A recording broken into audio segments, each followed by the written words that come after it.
Assalamualaikum warahmatullahi wabarakatuh. Salam jumpa, salam ketemu kembali lewat video pembelajaran.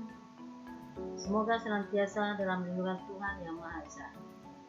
Baik, kita akan melanjutkan pembelajaran sebelumnya, yaitu bagian C, permasalahan keberagaman dalam masyarakat Indonesia. Bagian nomor 3, yaitu permasalahan yang mungkin muncul dalam keberagaman masyarakat Indonesia, dengan judul materi akibat yang ditimbulkan oleh terjadinya konflik. Konflik yang terjadi dalam masyarakat merupakan gejala sosial, apalagi masyarakat yang beragam. Ada yang berpendapat bahwa konflik senantiasa akan ada dalam masyarakat, hanya berbeda ruang dan waktu. Sulit menemukan masyarakat tanpa konflik sepanjang masa. Namun demikian, kita harus mencegah agar konflik yang terjadi dalam masyarakat tidak terjadi secara terus-menerus dan membawa akibat yang merugikan semua pihak. Konflik dalam masyarakat memiliki akibat positif dan negatif, baik secara perorangan maupun kelompok. Salah satu akibat positif konflik adalah bertambah kuatnya rasa solidaritas kelompok. Hubungan antara anggota kelompok atau masyarakat semakin kuat. Namun konflik juga memiliki akibat yang negatif. Misalnya sebagai berikut.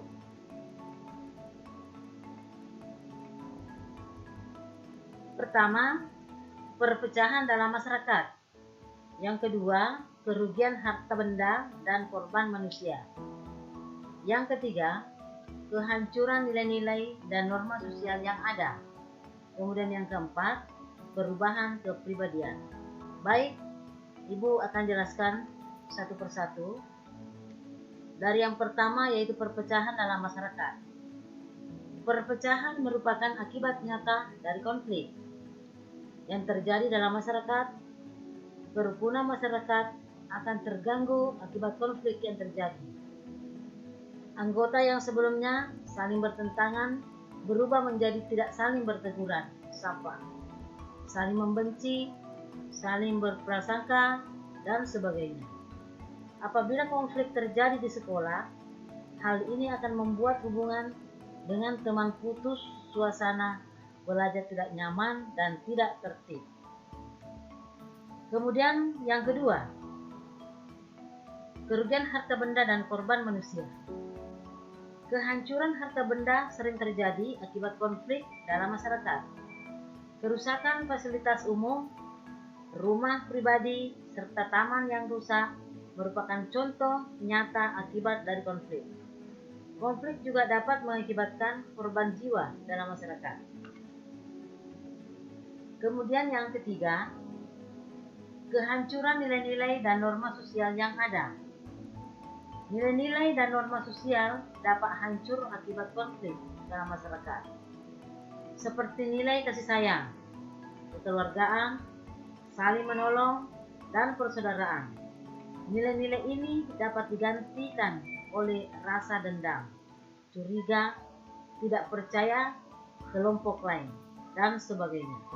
Aturan-aturan sosial juga dapat berubah, seperti larangan bertemu dengan kelompok lain, larangan melakukan kerjasama dengan kelompok lain, dan sebagainya.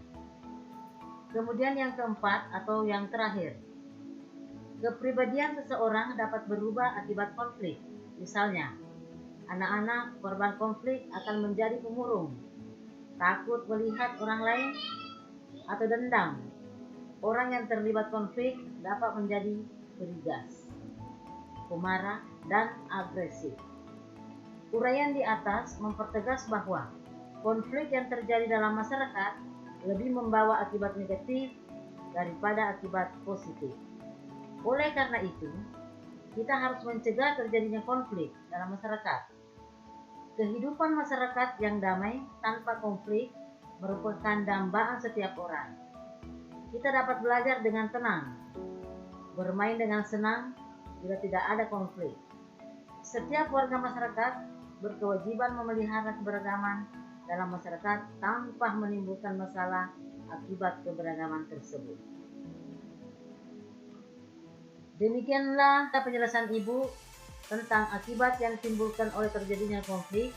Sampai jumpa di video pembelajaran berikutnya. Terima kasih. Wassalamualaikum warahmatullahi wabarakatuh.